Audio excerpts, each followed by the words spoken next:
दिखाई देते हैं। इन टुकड़ों को वे उठा लेते हैं। साथ ही यहाँ उन्हें उस खिलाड़ी की लाश मिलती है जो प्लेन क्रैश के समय उनसे अलग हो गया था। वे अपने इस दोस्त की लाश को दफन कर देते हैं और अपना सफर जारी रखते हैं, क्योंकि अब उन्हें अंदाजा हो गया था कि प्लेन का पिछला हिस्सा शायद आसपास ही पड़ा होगा। तो इस तरह घंटों तक पहाड़ पर चढ़ने के कारण ये सब बहुत थक जाते हैं और इस बर्फीली ठंडी हवा की वजह से उनका सांस लेना बहुत मुश्किल हो जाता है। तो इसी तरह जल्द ही रात हो जाती है और ये लोग एक पत्थर की आड़ में छिपकर रात गुजारने का फैसला करते हैं। तो खैर, अब अगले दिन सुबह जब उनकी आंखें खुलती हैं तब ये सब बर्फ से ढक चुके थे और यहाँ तीनों की हालत बहुत खराब थी। ठंड इतनी ज्यादा थी कि उनमें से एक की आंख तक जम गई थी और बाकी दोनों अपने पैरों पर खड़े होने की हालत में भी नहीं थे। अब उनके अंदर आगे बढ़ने की ताकत बिल्कुल नहीं बची थी। इसीलिए ये सब प्लेन के बाहर की उस लोहे की शील्ड पर बैठकर पहाड़ से नीचे फिसल कर आ जाते हैं। इन लोगों को खाली हाथ वापस आते देखकर जिंदा बचे बाकी सभी लोगों का हौसला बिल्कुल टूट जाता है और वह आखिरी आदमी भी इंसान का मांस खा लेता है, जो कि अब तक इंसान का मांस खाने को तैयार नहीं हो रहा था।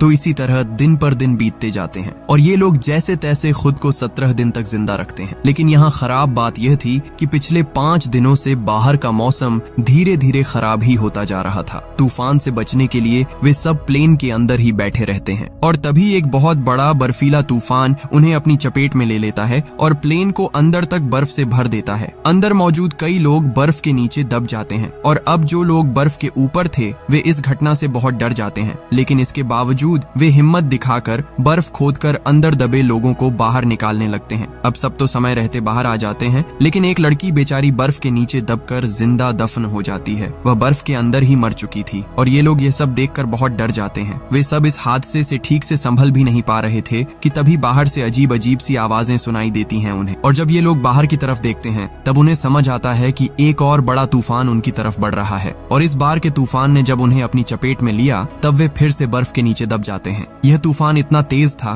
कि उनका पूरा प्लेन ही बर्फ के नीचे समा गया था। कुछ लोगों का तो यहाँ जिंदा दफन हो जाना तय हो गया था, लेकिन अंदर फंसे हुए कुछ लोग यहाँ से बाहर निकलने का रास्ता ढूंढने लगते हैं। उनमें से एक आदमी फटाफट प्लेन की छत में एक छेद कर देता है, जिसके चलते उन्हें थोड़ी ऑक्सीजन मिलती है और वे दम घुटने से बच जाते हैं। ये लोग अब बस हाथ जोड़कर एक ही दुआ करने लगते हैं कि वे किसी तरह यहाँ से बाहर निकल सकें और अब कोई और बर्फ उनके ऊपर न गिरे। तो इसी तरह कुछ घंटों के बाद वे खुद को धीरे धीरे संभालते हैं और सिर्फ 8 डेड बॉडीज को एक जगह करके वे उन्हें एक कोने में रख देते हैं। इस तरह यहाँ उन्हें फंसे हुए 18 दिन बीत जाते हैं और भयंकर भूख की तड़प से उनकी हालत बहुत खराब हो जाती है। अब जिंदा रहने का एक ही रास्ता बचा था कि वे अंदर मौजूद डेड बॉडीज का मांस यहीं खा लें, लेकिन ऐसा करना उन सब के लिए बहुत मुश्किल था, क्योंकि ये डेड बॉडीज उनके अपने लोग थे, उनके दोस्त थे, उनके परिवार के लोग थे। अब यह सब देखकर नुमा नाम का वह लड़का खुद पर से बिल्कुल कंट्रोल खो देता है। वह गुस्से में आकर प्लेन की खिड़की तोड़ने लगता है। हालांकि इस दौरान कांच का एक टुकड़ा उसके पैर में घुस जाता है, लेकिन इसके बावजूद वह रुकता नहीं है और बड़ा छेद करता ही रहता है। इसी तरह पूरे 2 दिन मेहनत करने के बाद ये सब ऊपर की तरफ छेद करने में कामयाब हो जाते हैं। इसके बाद वे सब धीरे धीरे बाहर निकल आते हैं। बाहर आकर वे इतने खुश हो जाते हैं मानो मौत के मुंह से उन्हें आजादी मिल गई हो। वे जिंदा बच जाने की खुशी में बहुत जश्न मना रहे थे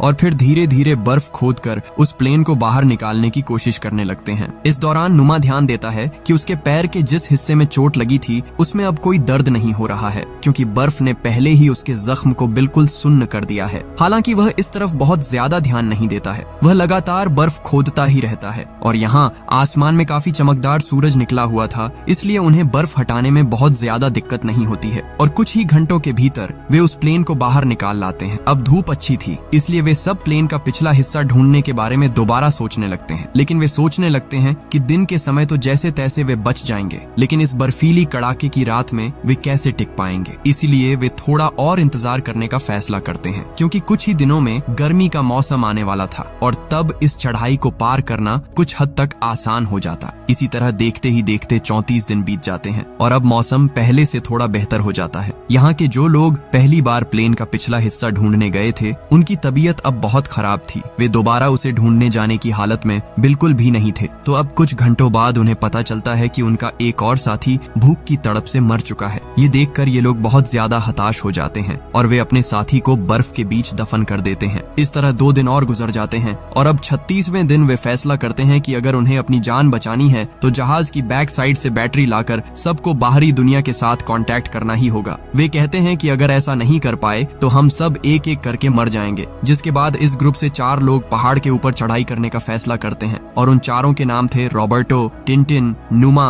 और नांदो। ये ठंड से बचने के लिए कई सारे कपड़े पहन लेते हैं और उस प्लेन के हिस्से की खोज में निकल पड़ते हैं, लेकिन कई घंटों तक चलने के बाद भी उन्हें प्लेन का पिछला हिस्सा कहीं दिखाई नहीं देता। और तभी नुमा की तबीयत बहुत ज्यादा खराब होने लगती है और वह एक तरह से बेहोश होकर गिर जाता है। यहाँ बाकी लोग देखते हैं कि नुमा के पैर की चोट में इन्फेक्शन फैल चुका है, इसलिए वे तय करते हैं कि नुमा को वे दोबारा नीचे ले जाएंगे, लेकिन नुमा ऐसा करने से मना कर देता है। वह अकेले ही नीचे जाने का फैसला करता है और बाकियों को आगे बढ़ जाने के लिए कहता है। अब नुमा जैसे तैसे प्लेन के पास वापस तो आ जाता है, लेकिन उसकी हालत इतनी खराब हो चुकी थी कि वहाँ पहुँचते ही वह फिर से बेहोश हो जाता है। और अब कुछ देर बाद जब उसे होश आता है तब वह देखता है कि उसके साथी प्लेन से बर्फ हटाने की कोशिश कर रहे हैं। वह भी उनकी मदद करना चाहता है, लेकिन भयंकर कमजोरी के कारण वह हिल भी नहीं पा रहा था। दूसरी तरफ उसके बाकी 3 साथी कई घंटों का सफर पूरा करने के बाद उस जगह पर पहुंच जाते हैं जहां प्लेन का पिछला हिस्सा पड़ा हुआ था। वह टूट चुका था, लेकिन इसे देखकर वे तीनों बहुत ज्यादा खुश हो जाते हैं और प्लेन के पिछले हिस्से के पास वे फटाफट उन बैटरियों को ढूंढने लगते हैं। उन्हें बैटरियों के अलावा भी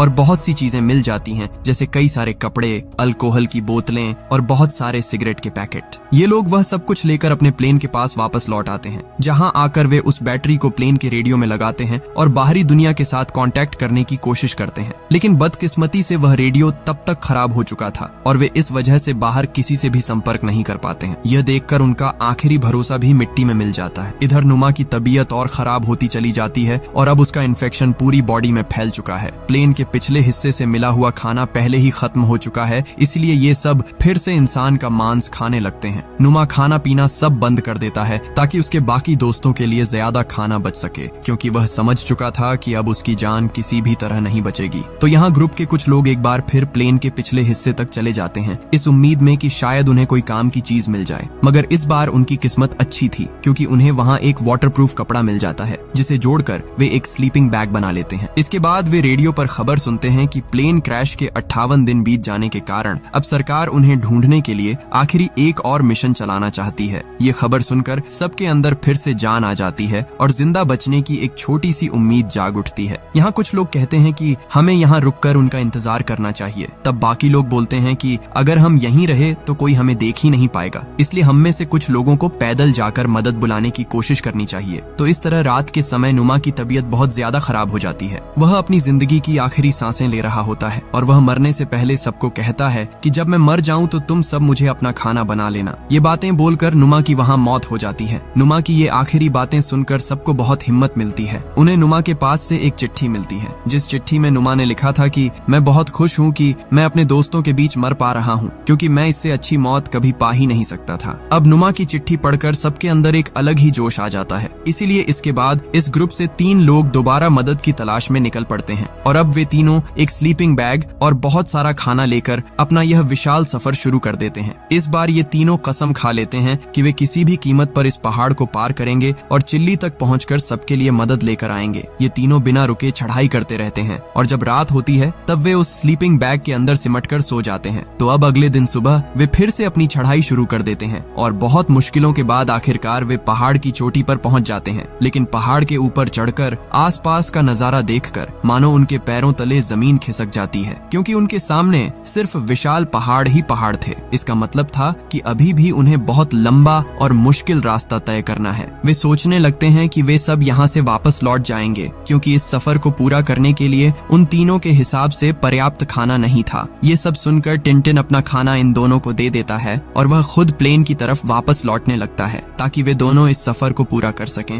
हालांकि यह सफर बहुत लंबा और चुनौतियों से भरा था, लेकिन फिर भी ये दोनों हार नहीं मानते हैं। वे आगे बढ़ते ही रहते हैं और सैकड़ों उतार चढ़ाव पार करके आखिरकार लगातार 10 दिन तक पैदल चलने के बाद इन दोनों की मेहनत रंग लाती है। वे एक ऐसे इलाके में पहुंचते हैं जहां ऊपर की तुलना में बर्फ बहुत कम थी। इन दोनों को साफ पानी की एक नदी भी दिखाई देती है और वे वहीं रुककर भरपेट पानी पीने लगते हैं। तभी उनके सामने कुछ ऐसा होता है जिसकी उम्मीद उन दोनों में से किसी ने नहीं की थी। उन्हें घोड़े पर सवार एक आदमी दिखाई देता है जो कि नदी के दूसरी तरफ खड़ा था। पहले तो ये दोनों उस आदमी को अपने सामने खड़ा देखकर अपनी आंखों पर यकीन ही नहीं कर पा रहे थे। उन्हें लग रहा था कि शायद वे कोई वहम या सपना देख रहे हैं, लेकिन जल्द ही वे समझ जाते हैं कि नहीं, यह कोई वहम नहीं बल्कि एक असली इंसान है। और उस आदमी को देखकर उनकी खुशी का मानो कोई ठिकाना नहीं रहता। वे जोर जोर से चिल्लाकर उस आदमी से मदद मांगने लगते हैं, लेकिन वह आदमी उनकी कोई बात समझ नहीं पाता है। एक तो उनकी भाषा अलग थी और इसके अलावा नदी के कारण वे एक दूसरे से काफी दूर थे, इसलिए पानी के बहाव की आवाज में वह कुछ भी सुन नहीं पा रहा था। इसलिए वह आदमी एक कागज और पेंसिल नदी के दूसरी तरफ फेंक देता है ताकि ये दोनों लिखकर कम से कम कुछ उन्हें बता सकें। और ये दोनों बेसिक इंग्लिश में कागज पर अपनी सारी कहानी लिख देते हैं और कागज पर लिखी पूरी कहानी पढ़ने के बाद वह आदमी उस कागज को लेकर फटाफट सरकारी ऑफिसर के पास पहुंच जाता है,